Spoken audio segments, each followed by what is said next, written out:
I got home early on Friday, which is code for I ran out of patience at work. The garage door squeaked, the house was quiet, until I heard Claire's voice. Wine glass, speakerphone, female laughter. "Okay, Claire, you need to pull back," Brooke said, like she was coaching an athlete instead of ruining a marriage. 10 to 14 days. No texting first, no compliments. Let him feel the silence. Jess giggled. My sister did it. Day 10, he brought flowers. Day 12, he planned a trip. Day 14, he cried. It was adorable. Claire hesitated. "I don't know. Nathan's not the panicking type." "That's exactly why you should do it," Brooke said. "Calm men are the most complacent." Jess giggled. "You'll see, he'll melt." Trust me, I stood there with my hand still on the door handle, processing. 10 to 14 days of silence, a test, a game. All right then, if she wanted to see what life looked like without me talking, I could give her a full-color demonstration. No yelling, no pleading, just gravity, slow, quiet, unstoppable. I was still thinking that when I heard another voice from inside, male this time. "Ladies, sounds like Claire's got this handled," Mark said. His tone was warm, casual, the kind that could sell sunscreen in winter. "Some space might do both of you good." He laughed softly. "Besides, if he's too dumb to notice her pulling away, maybe he doesn't deserve her attention anyway." I peeked around the corner. Mark was lounging against the counter, beer in hand, the unofficial family friend who never missed an opportunity to hang around when I wasn't home. Claire smiled at him. "Thanks, Mark. It's just a little reset." "Sure," he said. "You deserve peace, Claire." Right then, my inner alarm went off. Reset, peace, maintenance, translation. "We're building the script for your exit, buddy." She hung up and turned, jumped a little when she saw me. "Oh, you're home early." "Yeah," I said. "Boss said I was too productive, sent me away for safety reasons." She smiled awkwardly. "I'm trying something new." Less talking. More self-focus. "Sounds healthy," I said. "You want coffee?" "I'm cutting caffeine." "Right. Cutting communication and caffeine. Bold strategy." She frowned. "Don't be sarcastic." "Not sarcasm, observation. You're detoxing from me and beans." That earned me an eye roll and the sound of her heading upstairs. Mark stayed, pretending to scroll his phone. "Hey man," he said, "she's just figuring stuff out." "Don't take it personal, noted. She'll realize she misses you." "Maybe," he smirked. "Or maybe you'll realize you like the quiet." I gave him a look. He raised his beer like a toast. "Either way, you'll come out lighter." Day 1. Claire tried her new distance technique. It was like living with a polite ghost who still used Wi-Fi. "Hey," I said while cooking dinner. "Chicken or pasta?" She didn't look up. "Whatever." Perfect, the chef's favorite word. We ate mostly in silence. I asked a few neutral questions. She answered like a chatbot with bad service. "How was your day?" "Fine." "Project going well?" "Sure." "Cool. I exist too, by the way." A tiny twitch at the corner of her mouth, then nothing. After dinner, she disappeared upstairs. I stayed at the table, chewing on the quiet. Then I opened my laptop and did something dangerous. Thought. If she wanted a test, I'd grade it my way.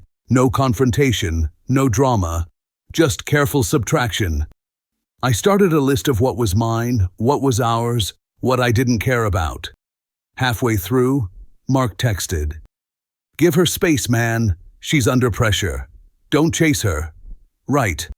The guy who just told her she deserved peace now told me to be chill. Smooth.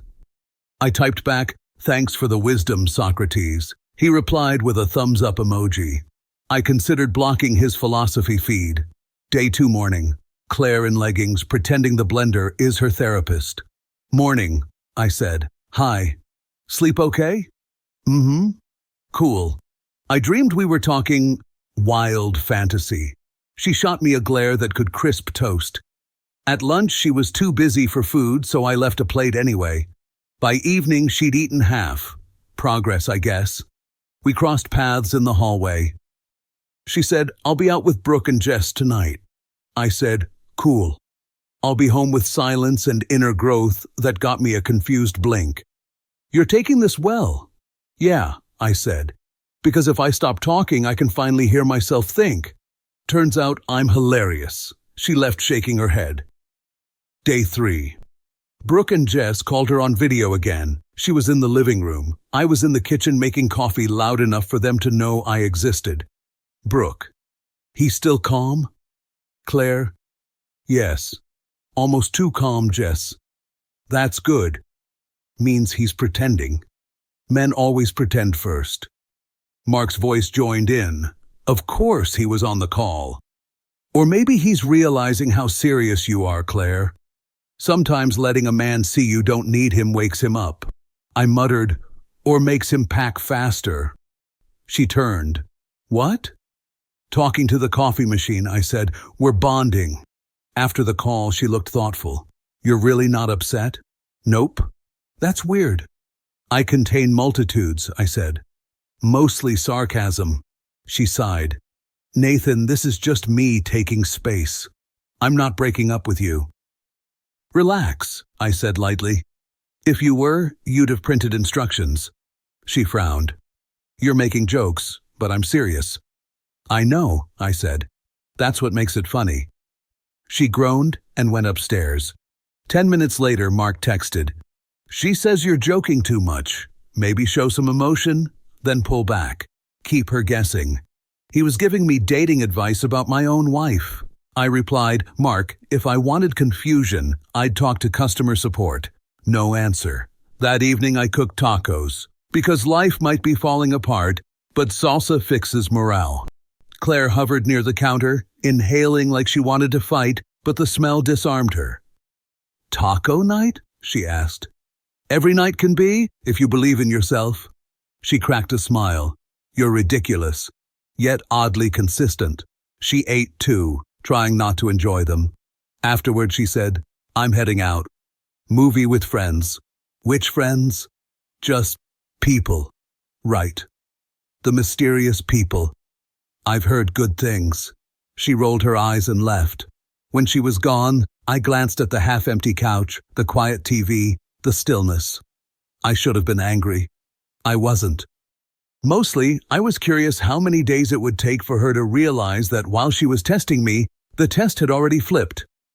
By day 4, I started calling the whole thing the Silence Project. Claire didn't know I'd named it, but it deserved branding. She woke up early, hummed loudly, and avoided eye contact like it was bad luck. She even started journaling at the kitchen table. Dramatic sighs, deep thoughts, the whole performance. "Morning," I said, passing by.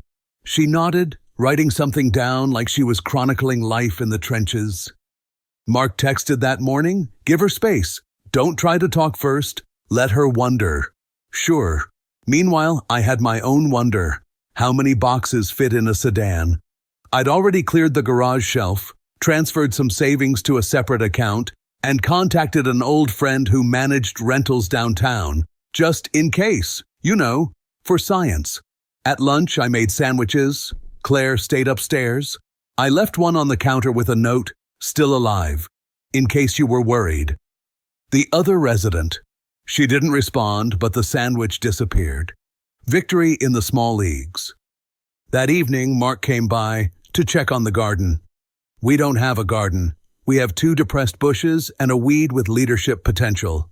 He leaned on the doorframe, beer in hand, easy smile. "Hey, man. She around?" "Upstairs," I said. He nodded like that was excellent news. "You two doing okay?" "Sure," I said. "Silent retreat, but without the yoga?" He chuckled. "Sometimes that distance helps. Makes her think about what she really wants." "Yeah," I said. "Let's hope she doesn't realize it's less talking and more walking." He grinned. "Ha, don't be dramatic." "Dramatic would be keying her car," I said. "I'm going more minimalist." Mark smirked. "That calm attitude might backfire, Women want reaction, fire, emotion noted. I said. I'll set myself on fire later. He laughed again, but I could tell he was watching me carefully, like a guy making sure the ship sinks properly before offering the lifeboat to someone else's wife. When he left, he knocked on Claire's door upstairs. I heard his voice through the floorboards, low, gentle. Too long for just a, "Hey, how's it going?" I wrote another list that night. Not of belongings, of timing. How many more days until she realizes the silence is mutual? Day 5. Claire started dressing up to run errands. Lip gloss, earrings, yoga pants that could get someone arrested for looking too long. Going somewhere special? I asked. Just groceries? Right. The kind of groceries that text you later. She rolled her eyes.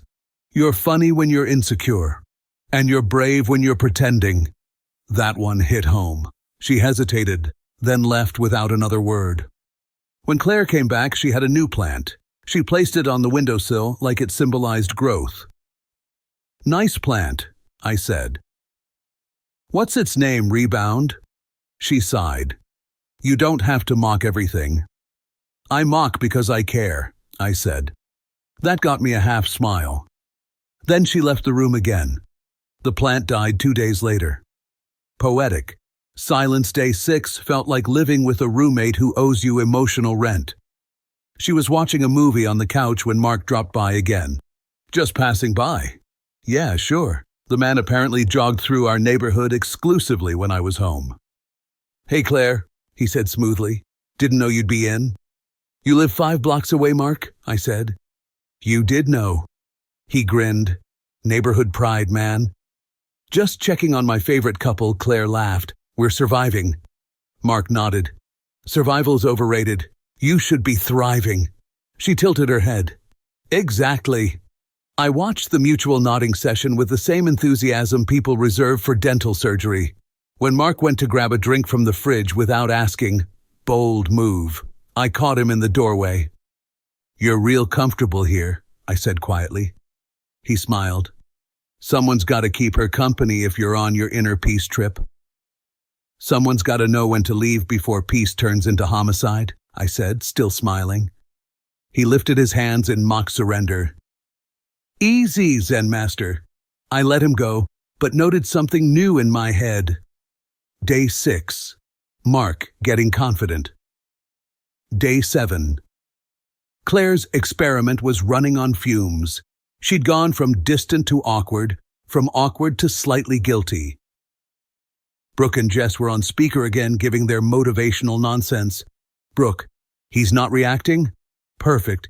He's probably dying inside Jess. Hold the line, babe. Men always break by week 2. Mark's voice joined in again.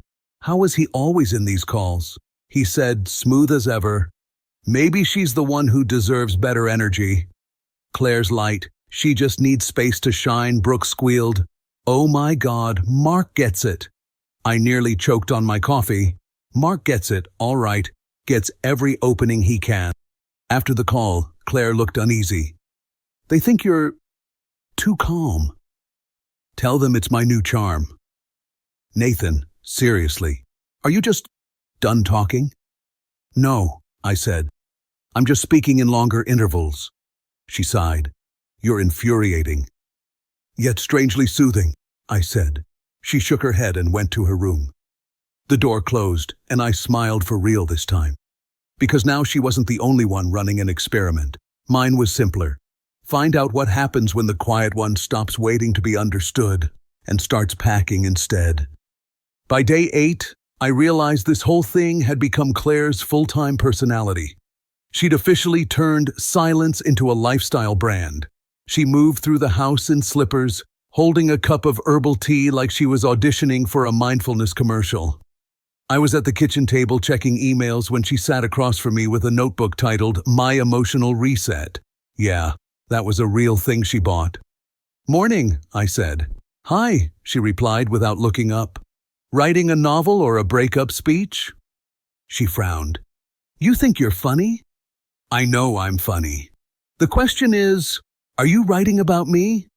She sighed, scribbled something and muttered, some people can't handle self-reflection. I handle it great, I said. Especially when I'm the one doing the reflecting. Her pen froze for half a second before she stood up, grabbed her tea and left. Smooth exit minus the sound of the spoon clinking like an angry bell. 5 minutes later, my phone buzzed. Mark. Again. You should let her have her space. She needs room to miss you. Translation. Stop existing so she can miss me instead. I typed back, thanks, Dr. Phil. How's your therapy license? No reply. By noon, I'd packed up the last of my winter clothes and moved them to the car. Not suspiciously, just casually, like a man doing spring cleaning with long-term goals. I looked around the garage. Everything still looked the same. But to me, the house was already half empty. When Claire came down for lunch, I'd made sandwiches. I left one for her with a sticky note. For research purposes only. The silent subject. She read it, shook her head, but smiled. Tiny cracks. Always the cracks first. Day 9. Mark showed up again. At this point, I was starting to think he had a secret job as our household pest. He leaned against the counter, his usual position, beer in hand, smug little smirk on his face. Hey, man, just checking in, he said. Great, I said. Consider me checked. He chuckled. You and Claire seem a little tense. You don't say. He shrugged. Look, sometimes space is good. Maybe she's realizing what she wants. Uh-huh, I said. And what's that? He smiled like a man who enjoyed puzzles with obvious answers. Peace? Balance? Someone who listens? Someone like you, right? He laughed too loud. Whoa, calm down. I'm not auditioning good, I said. Because casting's closed. He gave a friendly pat on my shoulder, which in male language means I'd steal your wife if I could, but I want to look casual about it. Claire came home right then. Hairstyled, new dress, that too bright, nothing's going on energy. Mark jumped in to help with groceries before I could even move. She smiled. Mark was just nearby. So nice of him to help? Yeah, I said. He's basically our neighborhood saint. Stop, she said, laughing. Mark smirked. I try my best. I bet you do, I said. He didn't respond, but the look he gave me said everything. Go ahead, man. Keep being quiet. That night, after they both disappeared into the living room, just to chat, I quietly pulled down our wedding photo and set it face down in the drawer. Not out of anger, just clarity. Day 10. Claire spent most of the day glued to her phone, laughing, typing, deleting, typing again. You know the kind of smile people have when they're texting someone they shouldn't? Yeah, that one. I leaned on the doorframe. Who's got you smiling like that? Brooke, she said instantly, too instantly. Brooke's hilarious, huh? She is, actually. Yeah, she should start a comedy club. You two can headline. She rolled her eyes. You're paranoid. I'm bored, I said. Paranoia's just my hobby until you talk again. She scoffed, grabbed her purse, and walked away. Mark texted 15 minutes later. Don't overthink, man. She's just venting. If she feels watched, she'll shut down. He was good. Really good. I replied, if manipulation were a sport, you'd have gold. Still no reply. Probably too busy listening to Claire. That night she found me in the garage eating cereal straight from the box. Seriously? She said. You don't even use a bowl now? Why bother? I said. Fewer dishes, fewer memories. She shook her head, half amused, half exasperated. You're unbelievable. I've been called worse. She paused at the door. You're taking this too lightly. Or maybe, I said, you're taking it too seriously. We stared at each other for a moment, two people living the same day on different planets. After she went upstairs, I finished taping a box labeled office stuff and slid it quietly into the trunk. By now, leaving felt easier than staying quiet. Day 11. Tension thick enough to cut with a butter knife. She moved around the kitchen like she was trying to avoid a landmine, which technically was me. Morning, I said. Hi. Sleep okay? Fine. Dreamed of me? She gave me that blank stare reserved for bad jokes and small crimes. Can you not? Just trying to fill the silence. Well, don't. I smiled. Copy that. We ate breakfast separately. She at the counter, me at the table. I could feel the air buzzing with unspoken sentences. Finally, she said, "You're too calm. It's weird. I'm matching your energy." That's not how this works. Then maybe the manual's broken. She slammed her mug down a little too hard. You're impossible. Consistently, I said. Then came the kicker. She pulled out her phone and said, "Mark's dropping by later. He's helping me fix the shelf." Again? That shelf gets more attention than I do. She rolled her eyes. He's just helping, Nathan. Yeah, I said. He's good at that.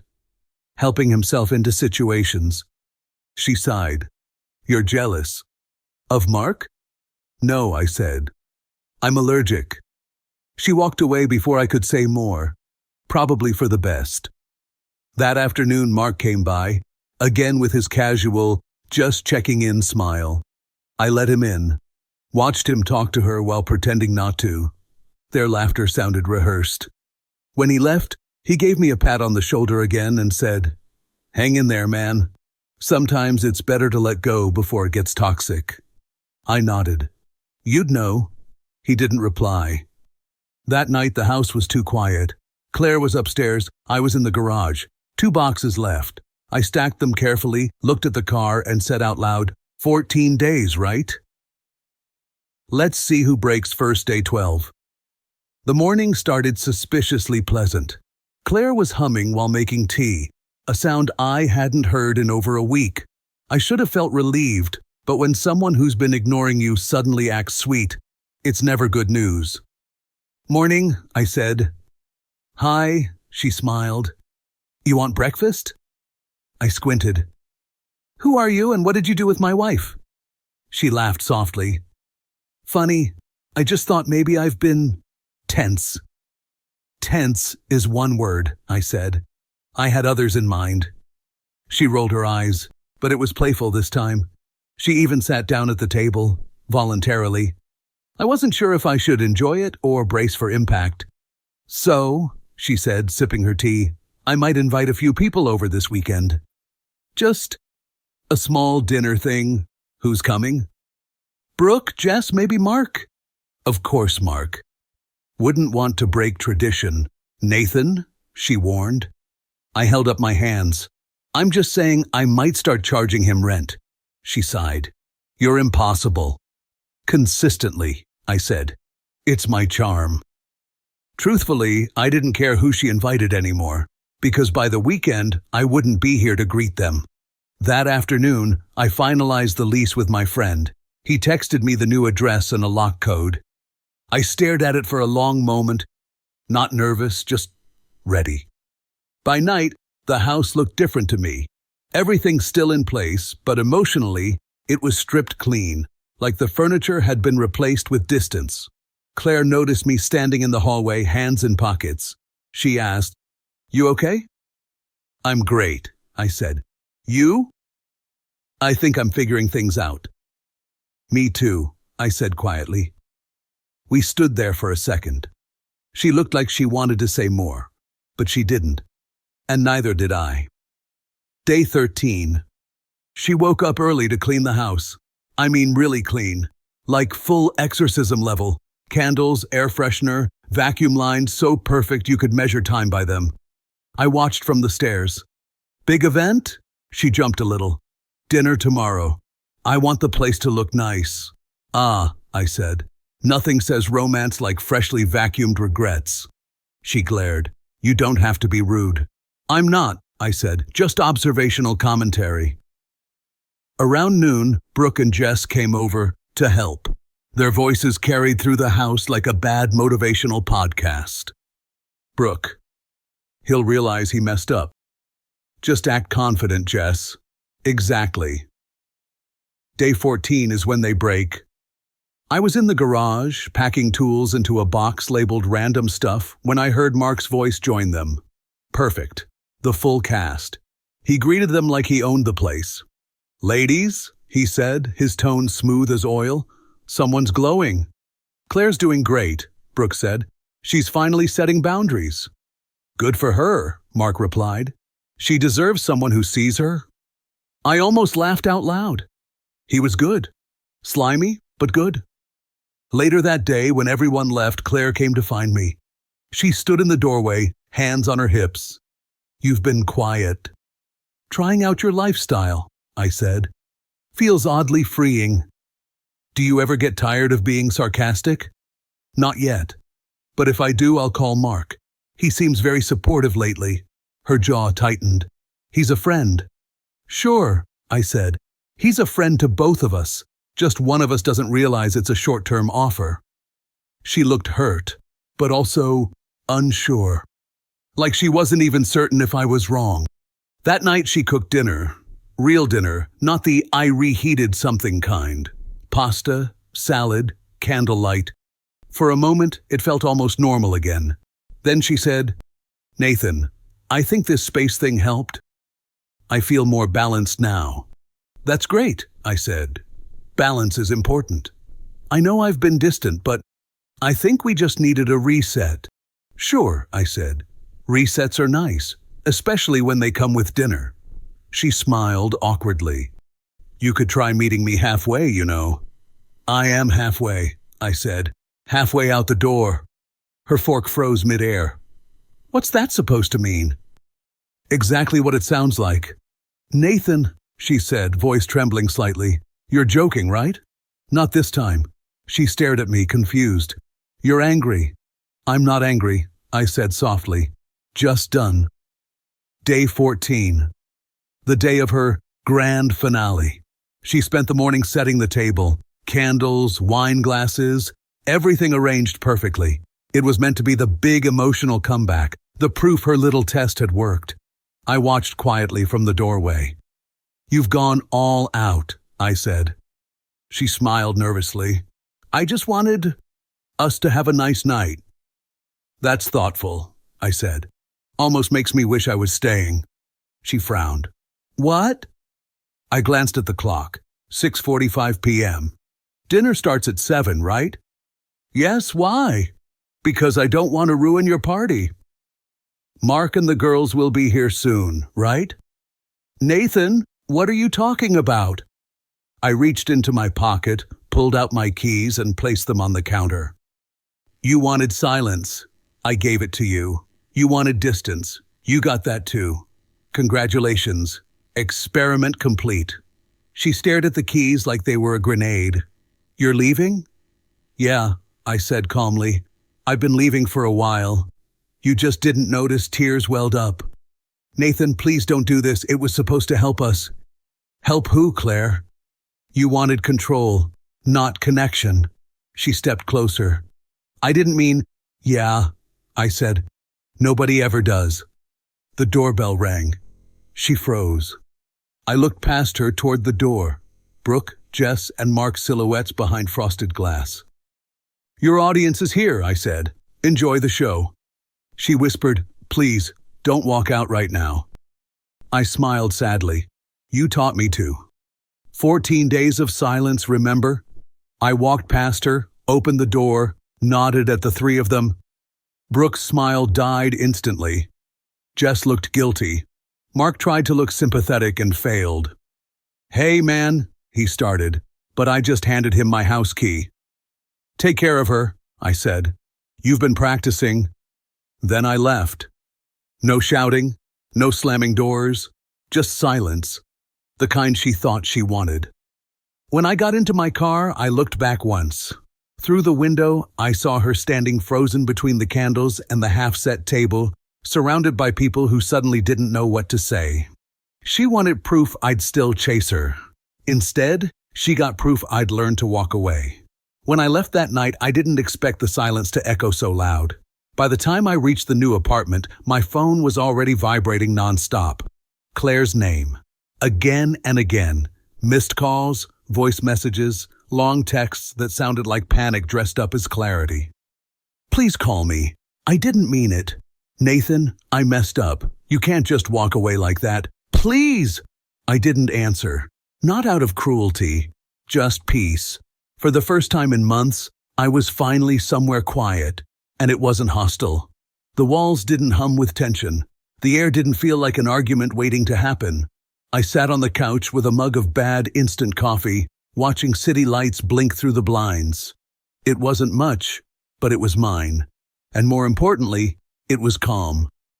The next evening there was a knock at my door. I didn't need to check who it was. I could already feel that familiar nervous rhythm behind it. When I opened, she was standing there, hair messy, eyes red, still wearing the same sweater from that last night.